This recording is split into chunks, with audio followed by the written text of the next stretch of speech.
All right, now back to our top story. As Ukrainian President Volodymyr Zelenskyy visits U.S. President Joe Biden in Washington, Russian President Vladimir Putin is vowing full achievement of military goals at a year-end meeting with his top generals. Хорошо известно, что сегодня против России активно используется. Putin told his military brass 300,000 Russian troops have been drafted into service and half of them are currently being trained for combat. He also said Russia needs to further develop its nuclear capability, saying it is the main guarantee of maintaining Russian territorial integrity as Putin's illegal invasion of Ukraine continues.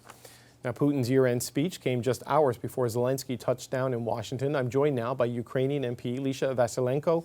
She is in Kyiv. Ms. Vasylenko, thank you so much for joining us. I know it's not easy to get electricity and internet in your country right now, so I wanted to get your take on the Ukrainian president's visit to Washington. What's your reaction to that?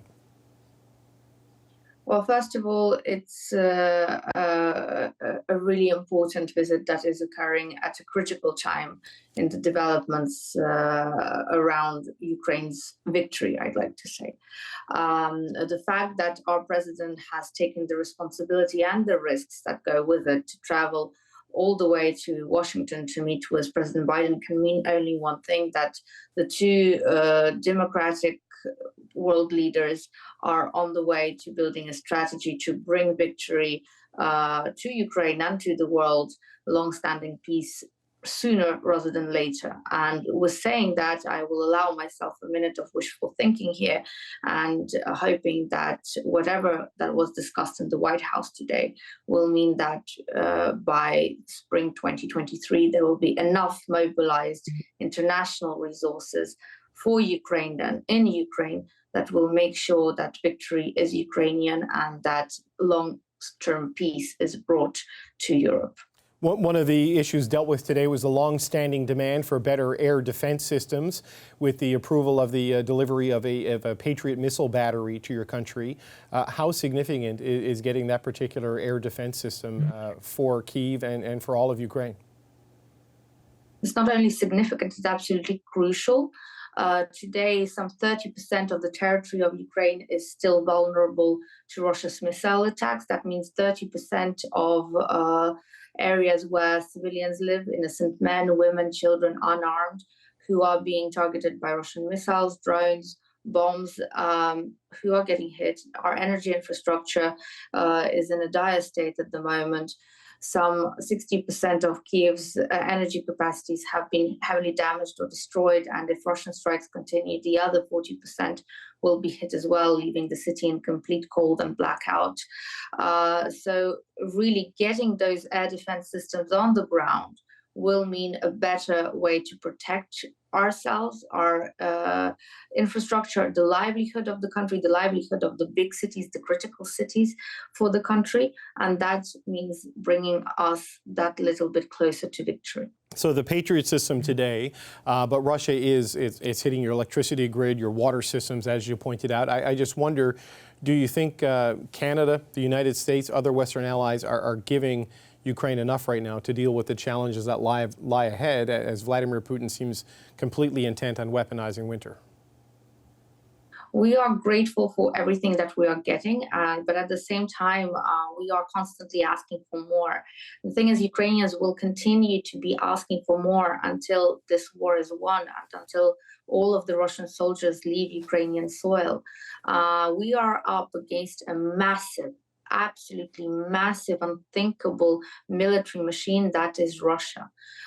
They are constantly finding ways to procure more parts to build their missiles, their weapons with which they attack Ukraine. They find interesting partners such as Iran to procure more weapons to hit Ukraine with. And they are doing this deliberately because they are on a task, and that task is to destroy Ukraine in its full.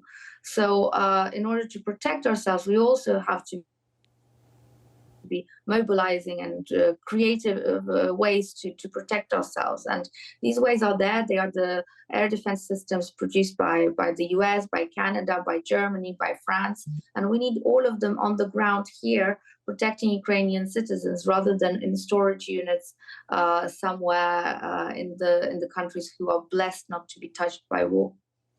There are some Republicans in the United States who are casting doubt over the future of congressional financial support for Ukraine, not necessarily in the core leadership of the party, but certainly loud parts of the fringes. I mean, what's your message to any American politicians who are going to be listening to your president speak tonight, who may be reluctant to continue support for Ukraine? Well, first of all, I hope that those voices are very few, and that by having heard what President Zelenskyy had to say, as well as the reports from members of parliament like myself and our military, that all doubt about Ukraine being able to win this war, to bring victory, to bring long-standing peace, that all of that doubt has gone and evaporated. And the second thing that I'd like to say is that this fight Ukraine is leading, it's not just about Ukraine, it's just not just about a 40 million people strong nation and independent country. That is, if that is not enough.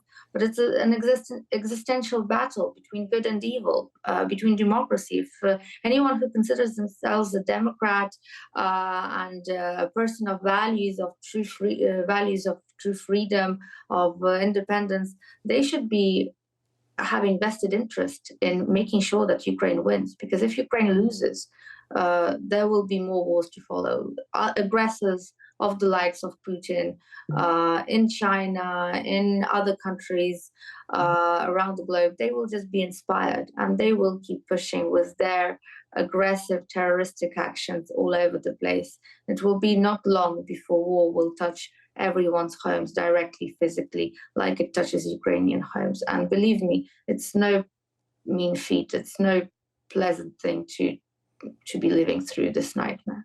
I wonder if I could end on a personal note. I see on your Twitter feed that your 3 kids are with you in Kyiv for the first time since you evacuated them in March. What does it mean to have your family back with you for the holiday season, even under these very difficult circumstances?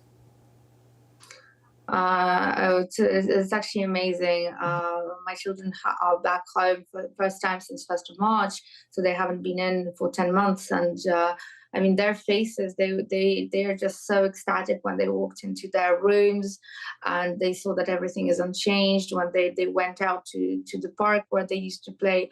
And I just can't wait until tomorrow, really, when I take them to my parents, whom they haven't seen also for 10 months now. It's a very special time of the year, and I was determined to make sure that Putin doesn't spoil it for my family and to make the best of it. You know, it may be dark, may be cold in Ukraine, courtesy of the Russian missiles, but inside every Ukrainian's home, every Ukrainian's heart, there's a lot of light and a lot of warmth, and we are bringing it in any way we can to our families. Well, Lesia Vasylenko, thank you so much for speaking with me tonight, and please enjoy your holidays with your family and stay safe, and thank you very much. Thank you. All right, that's Ukrainian MP Lesia Vasylenko.